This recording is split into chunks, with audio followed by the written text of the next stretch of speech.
Hello, everyone. Today is Sunday, October 27th, 2024, and I am continuing my series on Project 2025, going through some of the policies so that people understand what they are and what the potential impact would be. Hello, I am Dawn Duncan, also known as the Grant Geek Diva. Thank you for visiting my YouTube channel. Okay, so for the last couple of days, I've done some videos based on the parts of Project 2025 that are related to the threat of enabling discrimination across society. And so there's basically 6 different areas that are highlighted here by Democracy Forward.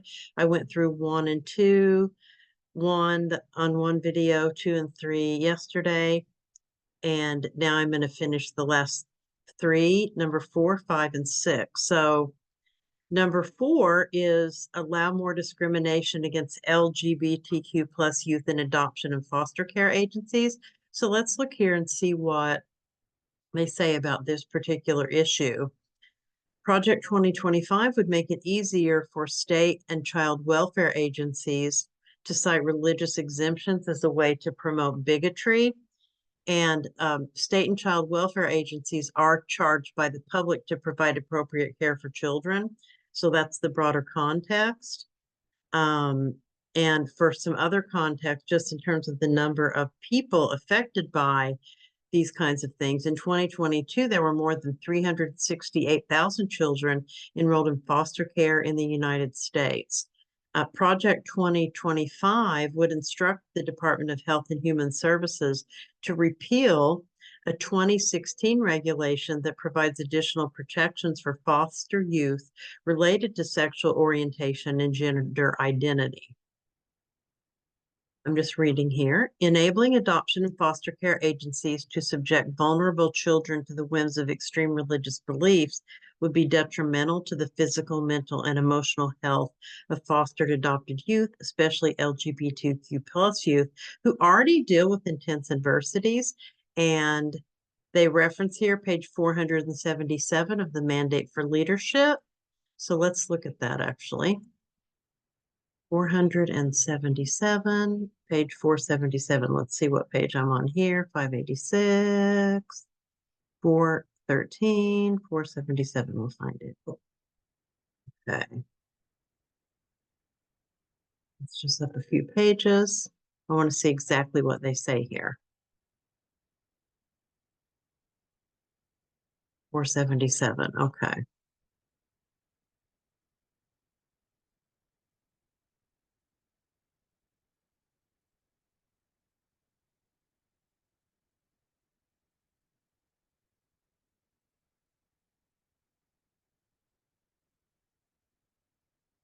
Adoption reform. Okay. There are roughly 400,000 children across the nation on the waiting list for foster care and 100,000 awaiting adoptive families. Many of the faith-based adoption agencies that serve these children are under threat from lawsuits, or else their licenses and contracts have been halted because they cannot in good conscience place children in every household due to their religious belief that a child should have a married mother and father. Wait, what? Okay. Okay, so they're talking here about this 2016 regulation. Oh, they're wanting to, so yes, they're acknowledging this is the actual Project 2025 that we're looking at now. So they're saying that they should repeal this unnecessary 2016 regulation that imposes non-statutory sexual orientation and gender identity non-discrimination conditions on agency grants and return to the policy of maximizing the options for placing vulnerable children in their forever homes. Wow. ACF and OCR should also survey their programs to consider whether additional waivers of grant conditions are needed for faith-based agencies. Okay, so they're trying to frame this as, I believe, they're trying to frame it as like, well, there's all these kids who need foster care, and see some of these faith-based agencies aren't going to be meeting the needs of children in foster care because they don't agree with the maybe the sexual orientation or this kind of stuff. And so, you're probably keeping children away from opportunities for foster care. But the 2016 law says, sorry, folks, whatever your religious beliefs are, okay, but you can't use that as a discriminatory thing in putting kids in foster care, or you won't get the funding to do that. Okay, so here we go. As a grant writer, again, it's interesting how grant writing and this kind of even like policy stuff so interconnected, right? So if you're getting funding from Health and Human Services Administration and Children and Families for foster care, it's this 2016 regulation says it has to be sensitive to sexual orientation and gender identity, and they can't just, if you're going to get this money, you can't discriminate on the basis of that. I guess if you don't want to get the money, I guess you could have agencies that do foster care, and they don't have to take this money, and I guess they could do it differently. But yeah, oh my gosh, this stuff, it always gets me going. Okay, but so I get it now. So basically what they're saying, they want to repeal this 2016 regulation and make it so that that agencies that get the funding don't have to do that, which to me is terrifying because it also creates this like dichotomy also where there might be kids, say there's kids who are having who are LGBTQ plus, and they go to a foster care situation where the foster care provider is like some religious people who are like trying to get them to not be that. I mean, it just creates this whole crazy thing. But this is what Project 2025 is trying to do, because they're trying to basically turn the country into a theocracy so that only the people who they're framing it, and I know what they're trying to do. This is part of why it's so insidious. They're trying to frame it as though, well, these people should have the right to refuse to do this if it doesn't go with their religious belief. That's how they're trying to flip things, and that's how they always play the victim about religious stuff. Like, well, we have the right to our religious belief, and you're trying to impose your religious belief. It's like, no, nobody's trying to impose a religious belief on you.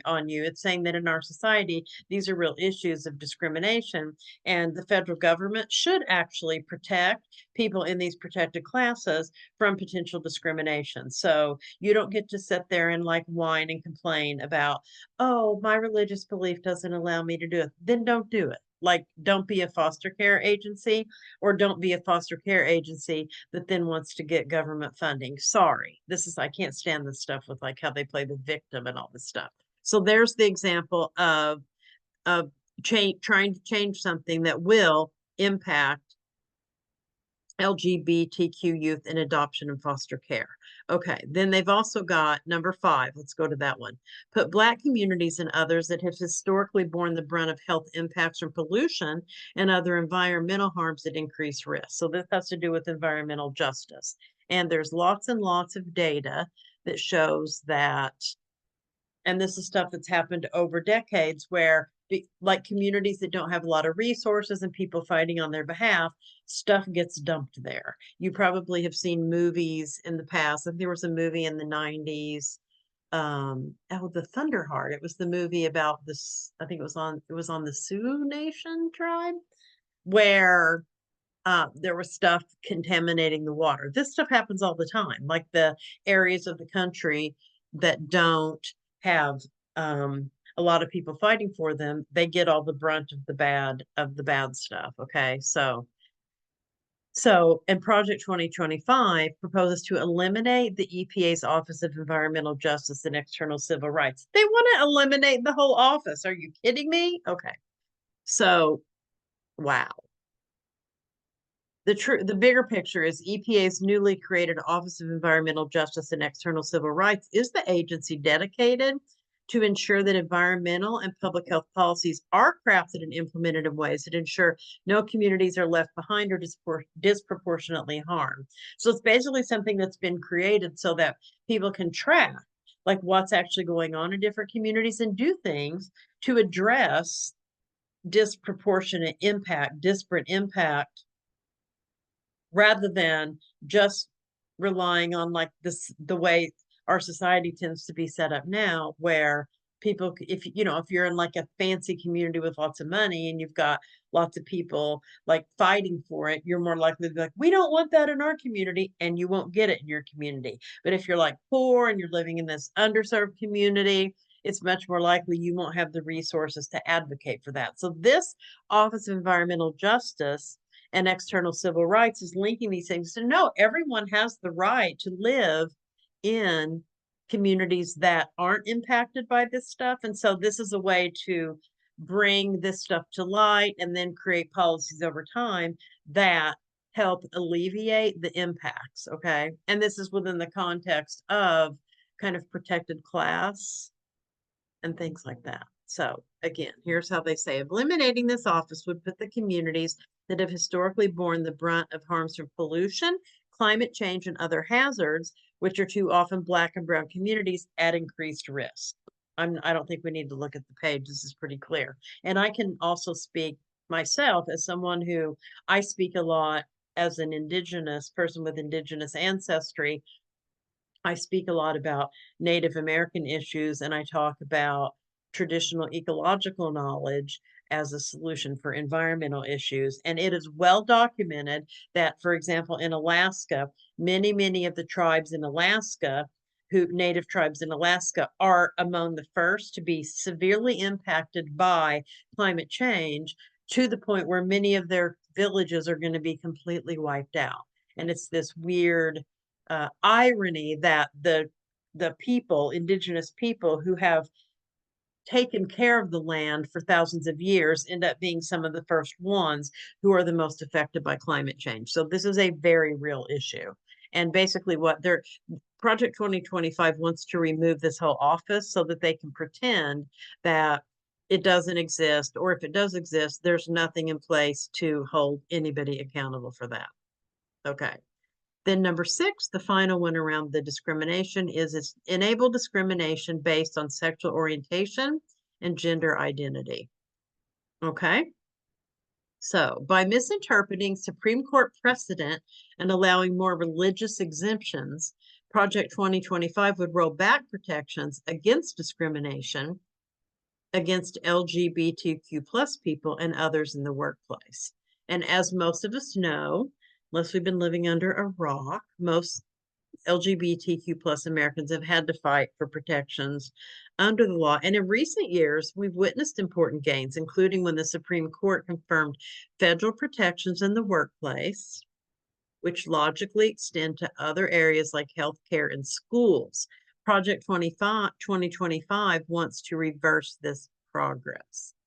Project 2025 plans to restrict the application of a critical 2020 Supreme Court case called Bostock versus Clayton County that assures workplace protections for LGBTQ plus people through making it clear that discrimination against them is a form of sex discrimination prohibited by our federal civil rights laws. Project 2025 would try to enable greater workplace discrimination by allowing employers to impose their religious or moral beliefs on their employees.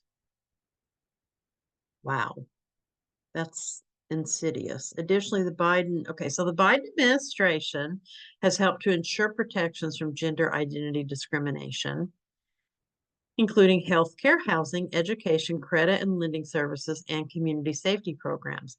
Project 2025, however, would roll back and severely limit those protections and leave already vulnerable people at increased risk for discrimination when trying to rent an apartment, go to school, and more. And here's the language from page 584 of the Project 2025 Mandate for Leadership. They suggest rescind regulations prohibiting discrimination on the basis of sexual orientation, gender identity, transgender status, and sex characteristics.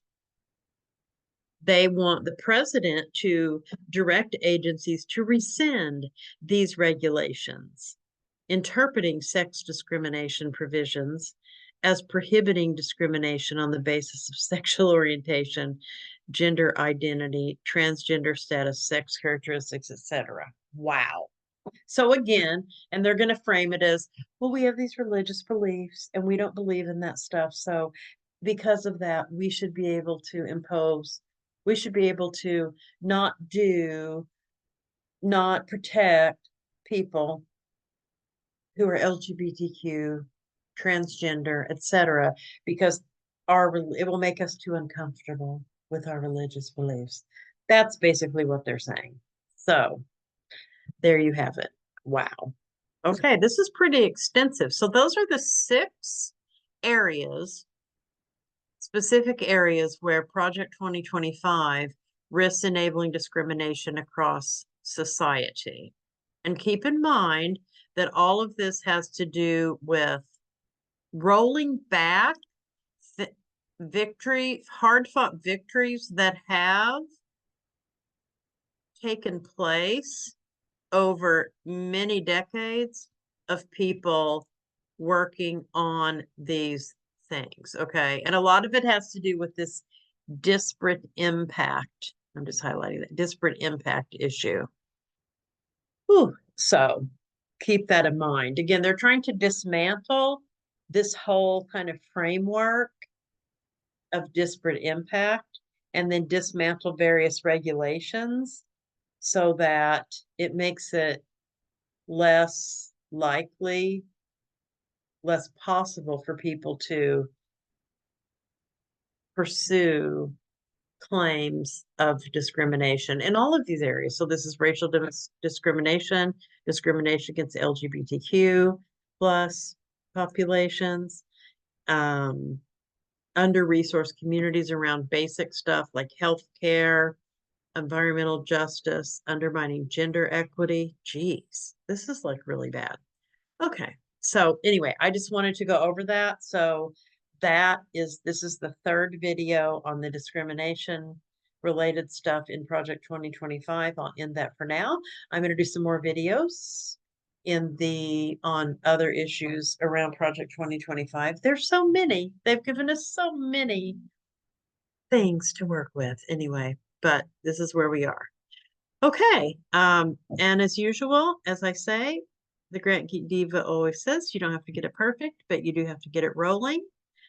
And speaking of which, today is October 27th. There are, I think, 9 days until the election. So please make a plan to vote. There's no election that's this important in preserving our democracy. Oh my goodness. So please make a plan to vote. Check your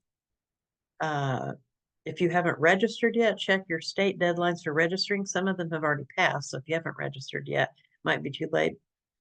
If you have registered, make sure you do mail-in ballot, or you do early vote, or you vote on election day, whatever you prefer. I hope people will early vote, because also that helps the campaigns. Once they see that people have voted, then they don't have to work to get those people out to vote. So the earlier you can vote, the better. And yeah, everybody take care. I'll be back soon.